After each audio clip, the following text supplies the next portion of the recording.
Benjamin Franklin said, "Those who would give up essential liberty to purchase a little temporary safety deserve neither liberty nor safety." So consider this.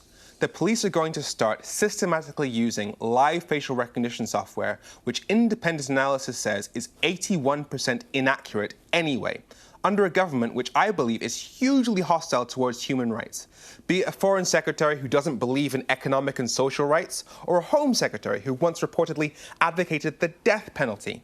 Not to mention the fact that the Snoopers Charter legislation had to be withdrawn, then reintroduced, then amended again because it violated EU privacy laws.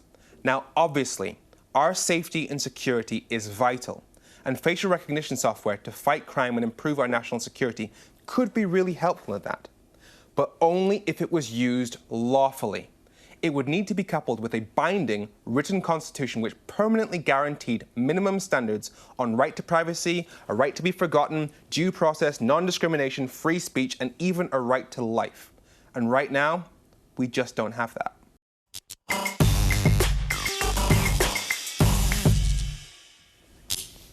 So I'm really glad that you raised this debate, Femi, and thank you for raising it. It's something I'm very concerned about. So some of you may know I've taken on a few legal cases in my life, and won all of them without exception. There's one case I took on because a particular company named Thomson Reuters WorldCheck had erroneously listed me under a Category Red terrorism designation. They've since issued a statement in court, apologised, retracted it, and paid a settlement, which is why I'm allowed to mention it. Now, the point I make here is, if somebody's listed, like Extinction Rebellion were recently, in error by the police, under a terrorism designation, and then you roll out facial recognition, those photographs that the cameras capture will cross-reference them with suspects, in this case, terrorism suspects. But of course, there's two examples where it's been done in gross error. And imagine the injustices that can occur when you're doing that to every single person in the country. And then I only need to mention one more word, and that is China, for what the potential consequences could be. Let's just, you're talking about facial recognition cameras. Let's just look at how they work, Majid. Police say the technology works like this. The faces of anyone not on a watch list appear pixelated. This is what happens when a suspect above is caught in the crowd below. The potential match alerts officers on the ground, and they decide whether to approach the suspect.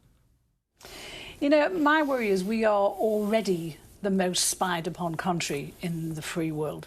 And my concern is that, as you just touched on there, is that if these cameras are installed, it will bring surveillance levels in this country to the levels of that of communist China. We already have 500,000 of these cameras in London alone. And the other part of my argument is, you know, Boris has said he's going to put 20,000 more coppers on the streets. You know, there is much evidence to show that if you have more coppers on the street, the crime rate falls. I don't want the 20,000 coppers holed up in a room somewhere, monitoring cameras all day long, looking for people who might be shoplifting in Tesco's. You know, I know it won't be that. I mean, I'm trying to think. And the bad stories have already emerged. When they were testing these in London, there was a guy who he saw what they were doing, and he pulled his jumper up and his cab down to hide his identity. He was immediately raked over by the police and charged with what was disorderly behaviour. He got fined 90 quid for that, and they're not even up and running yet. And that's the way for me. You know, it gives governments unprecedented power to track our daily lives, and that doesn't marry with a democracy. And that point is backed up by the polls, because 46% of Brits think that they should have to consent to or be able to opt out of anything like this. Yeah, we didn't vote for it. We didn't know anything about it. They've just said they're going to do it. I think it's a great idea. I know, I do, really. I think it's a tremendous idea. I'm with you. No, absolutely. Let's hear what the Met say. Nick F. Grave, who's Assistant Commissioner at the Metropolitan Police. We are using a tried and tested technology and have taken a considered and transparent approach in order to arrive at this point. We all want to live and work in a city which is safe. The public rightly expect us to use widely available technology to stop criminals. Equally, I have to be sure that we have the right safeguards and transparency in place to ensure that we protect people's privacy and human rights. I believe our careful and considered deployment of live facial recognition strikes that balance. I'm not here to defend something. You're absolutely right to point up the shocking level of 81%. It has to be perfected.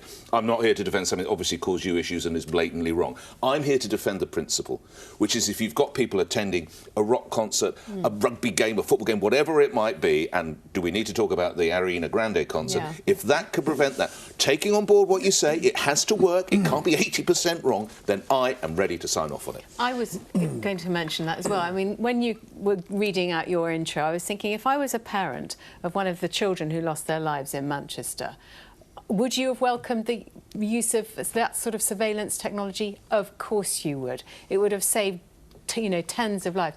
So my question is, are you complaining that this is unethical or inaccurate? If they made the technology completely the technology completely foolproof, would you be in favour of it? It's a matter of trust.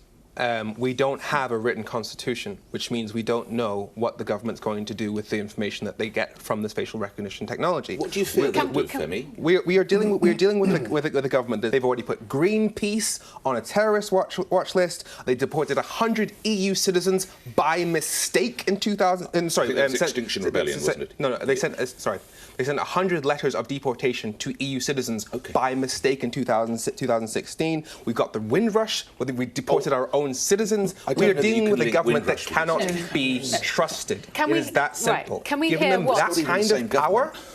There's an organisation that monitors this sort of abuse of civil liberties, and let's hear from them. And this is from Silky Carlo, who's the director of Big Brother Watch. Never before have members of the public been treated like walking ID cards subjected to an ongoing police lineup, that our identities have to be biometrically checked to make sure we're not criminals.